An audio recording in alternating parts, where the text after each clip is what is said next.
This episode of the Brilliance Plus Passion podcast is brought to you by Groundhog Day is an event, not a business strategy. Are you ready to finally solve those pesky issues that keep holding back your business success and never seem to go away? Embrace the power of the spring formula that unearths the issues and opportunities burrowed beneath the surface, and grow your business so you thrive from your intersection of your brilliance and your passion. Claim your copy today at www.thegroundhogbook.com. Welcome to the Brilliance Plus Passion podcast. Join us as we celebrate entrepreneurs, business creators, and brilliant minds who reveal what they are doing to make the world a better place by being part of it. Be sure to visit our website at www.brilliancepluspassion.com. While you're there, subscribe to us via your favorite network. Now sit back, lean in, tune in, get your notepad and 2 pens ready, and let's get started. My name is Adam Homey. I'm your host, and I am honored by your wise decision to tune in and invest in yourself today. Right now, we are speaking with Gloria Grace Rand, who is known as the author of Live, Love, Engage, How to Stop Doubting Yourself and Start Being Yourself. She shares messages from the heart as the #1 best-selling author, host of the Live, Love, Engage podcast, and is an intuitive business coach. There are so many things you can discover about her. I encourage you, if you're not already there, to visit our website at www.brilliancepluspassion.com and view this episode on the website. Just scroll down to the show notes. You'll see her detailed biography. And with that, Gloria, come on in. Welcome aboard. Hey, thanks for having me, Adam. I'm so glad to be here today. Oh, the honor, the pleasure are all mine. So the first question is, how does the work you do make the world a better place for your clients, customers, and society at large? Well, I tell you what, most entrepreneurs who actually hire me, they don't really know how to communicate authentically. So that's where I come in. I help them to appreciate their unique value so that they can actually create more impact and influence and income in their business. And I do that by, as you mentioned, helping them to attract clients to their business with messages from the heart. So my primary business has been SEO copywriting, but I make sure that their message is in alignment with who they are. That's fantastic. So you mentioned SEO copywriting, but could you just tell us a bit more in detail what it is you do so that our listeners have an understanding? Absolutely. Yeah. So I help business owners by writing content that gets found on Google. And that's what that SEO stands for, search engine optimization. Right. But again, it's more importantly about not the keywords are important, but the actual message is what's important. And so that's why I help them through also intuitive business coaching to help people to really get clear and confident about their message so that then I can help them turn that into content for their website so they can attract those ideal clients that they want. And so that's primarily what I do. Well, one of the purposes of podcasting is, being a podcaster yourself, are the search engine benefits associated with podcasting. Right. As I like to explain to folks, especially those who believe that, I'll put a file on Podbean or Anchor and call myself a podcaster. Here's, you get it. And I'm not putting those networks down because they do serve a purpose. They actually make pretty decent syndicators, although they're not what we recommend. We don't hold it against them. However, what you don't have is the ability to utilize your website to inject data for, and this covers most of the search engines that people are familiar with. If you want to argue about Google or Yahoo or DuckDuckGo or what have you, it's the same thing. Your primary SERP, the main image, the main search, you can work on the image searches, the video searches, and most search engines have a separate podcast search. For example, Google is constantly crawling, looking for podcast RSS feeds. With one of our VIP reachers whose website recently went live, when our assistant began submitting her RSS feed for syndication, she found out Google already had it. Cool. And that site had been live for like 3 days. Wow. Now it's just a matter at that point of pumping additional content with key phrasing, Right. and you'll begin to appear in the podcast search, which can show up right on page 1, right near where the images would be. Awesome. So this is all very important what we do. Yeah, definitely. And you've just actually taught me something new today. So I didn't even know about that part. So great. All right. So in your experience, what are a few FAQs, frequently asked questions, that people raise when they're going through their process of making their decision to work with you? Absolutely. Well, I would say probably the three first one is, why isn't my website attracting more clients? Because that's why they're coming to me for sure. And then of course they always want to know, how much is this going to cost? Because people are concerned with what their budgets are. And the other one is, when am I going to see results? And that one, I have to caution people on sometimes, because they expect immediate results. And with SEO, as you probably know, it doesn't always work that way. Now we've evolved a bit. I can go back about 15 years when I was in a different business, and this is back in the days when I would take on a $300 project. Wow, we going back. But anyway, I mean, I'll sell you my podcast reach video training series for $500, and you get 2 calls with me. But and see what I did? I did a little seed-based marketing. But here's the deal. This person, their website went up, and they were shocked the next day to not find that their website was not number 1 on Google. I know, yeah. And I tried to explain the same thing to them you probably explained to other folks, and I just got nothing but sarcasm for them. Finally, I got to the point, it's like, what do you expect me to do? Do you expect me to call Google and tell them to make your website number 1? Should we like start making phone calls to people all over the world, telling them to visit your website and also call Google and tell them to make it number 1? Should we be in contact with ICANN? Should we be negotiating every step of the internet backbone? It goes all the way up to the center of the internet and comes all the way back down to individual routers. Do we need to launch an awareness campaign that people need to flush their routers manually, because it only happens automatically in some cases every 3 days? And this person actually said, not only should you have done that, you should have thought of that sooner. Oh, wow. Yikes. Loony bin. However, there are folks who believe that just because something is on the internet, it should automatically be ranked. And that is not always the case. However, we've discovered with podcasting, you can cut through some of that noise. And sometimes it's just a matter of renaming things. Like I tell people all the time, the last thing you need to run in your business, in fact, if you have it, get rid of it, is traffic to your website.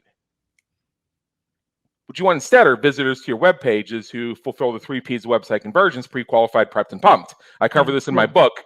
That's just simply a way of renaming it. So one tactic we offer is come up with a new name for that thing that's commoditized and put your own spin on it.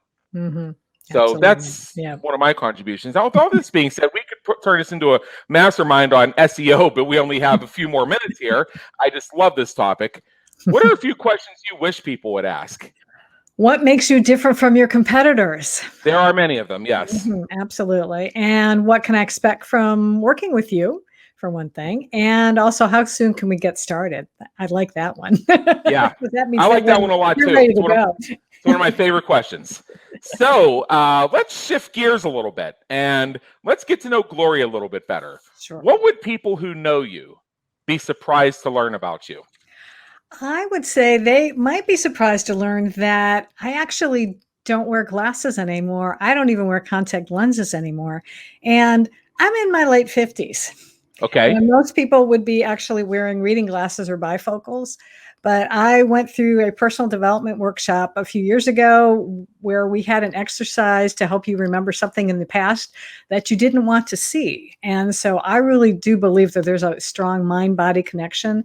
And I did recall something that I think that I had seen when I was maybe 4 or 5 years old. And after that, I found that my vision started getting better. So I started experimenting and I started wearing my contact lenses less and less. And now I don't need glasses to see. I can see distance, and I was nearsighted. So, seeing you would probably even still be blurry like 10 years ago. So I understand. What do you hope people say about you when you're not around to hear it? I hope they say that I am compassionate, creative, and dedicated to helping my clients succeed. Absolutely. I think we have a different answer for this next question than no. This next question, because you already shared going back and finding something that you wish you hadn't seen. That's interesting because it kind of ties into question number 7. But let's have some fun with it. Maybe that's the answer, and maybe the next answer is going to be different. We're going to find out 2 things about you, actually. 2 for the price of 1. I love double the value. And for the price of this, the price is right. If you could go back in time and change one thing you've done or one thing you've experienced, what would it be and why? I would have actually raised my fees sooner in business, because I used to write, one of my first clients was a web designer, and I wrote blog articles for them.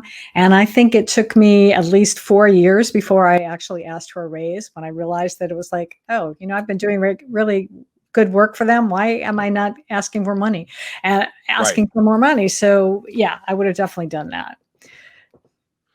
Yeah, and it's funny how as entrepreneurs we have the ability to set those trajectories. Now, yeah, we have to demonstrate our value. You can't necessarily say, well, I want double the money for doing the same thing, which is why you got to stay on top of those incremental increases, and you've got to continue to modify your value perspective. But I remember what it was like in corporate when I worked in corporate, and in the year 2003, I got shafted on a raise.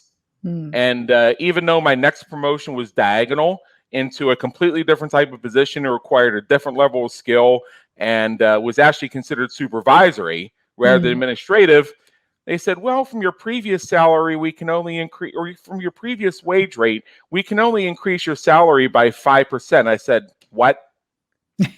What? No. This isn't a reflection of what I did in a different department at a lower level on the org chart. I've moved up and over. Yeah. But they wouldn't budge. They had this asinine policy that basically trapped you if you ever got shafted on a raise. That sucks. And so with entrepreneurs, we do this to ourselves way too often, is my point. We say, well, we get really timid about it or what have you. And the best part is it's the affluent customers, and in many cases are the easiest ones to work with. And it's true. And I found that. I found that some of your really great customers have more money than time. And in their case, they know what you do. In some cases, they understand what you do better than you do. So they appreciate the value and therefore aren't going to haggle over your fees, because they know if they tried to do it themselves, they couldn't. They know what they're going to get for the $300 version of it. So they appreciate it. Really, all you have to do is deliver and occasionally add some extra sprinkles. Yeah, that's it. It's not hard. And now I tend to go overboard sometimes because I really believe in over delivering. And that's why within our podcast reach system we have a few Easter eggs for our viewers and for our clients. Every single client we've ever had has been amazed by this thing that they never thought would ever be included in a Launch Your Podcast program. That's awesome. But it's there. So.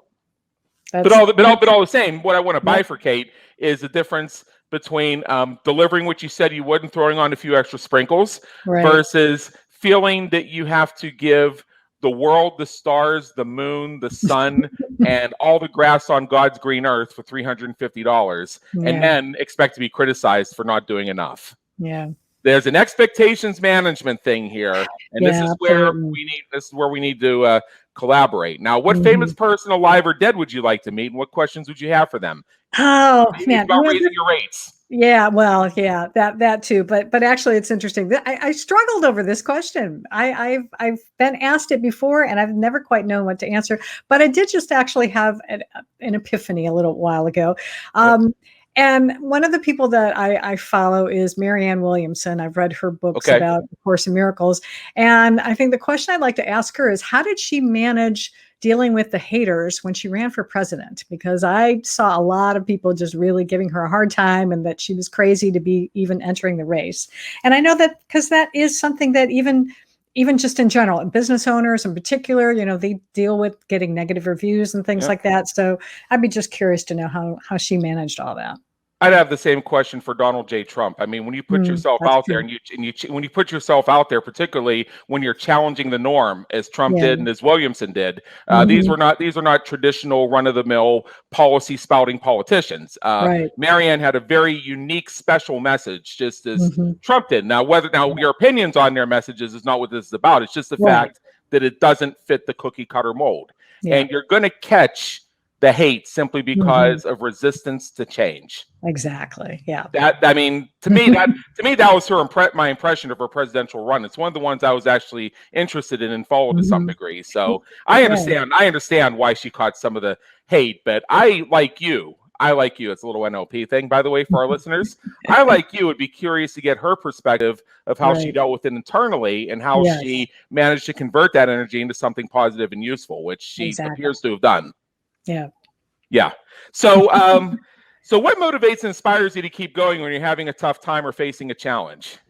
Remembering that I'm here for a purpose, and that is to help others to shine their light in the world. Because, I've been doing this through SEO copywriting, but now with the publication of my book in particular, I really want to be able to help people through coaching and courses and workshops, just to help people to stop doubting themselves so they can live fully, love deeply, and engage authentically.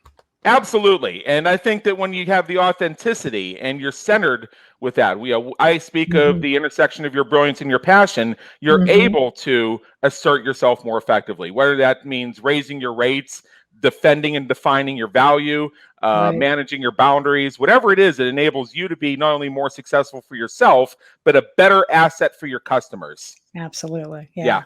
And so finally, I know you have a special gift for our listeners, and I will share that with them. But in general, right now, what is one thing you would urge our listeners to do as they finish streaming this episode?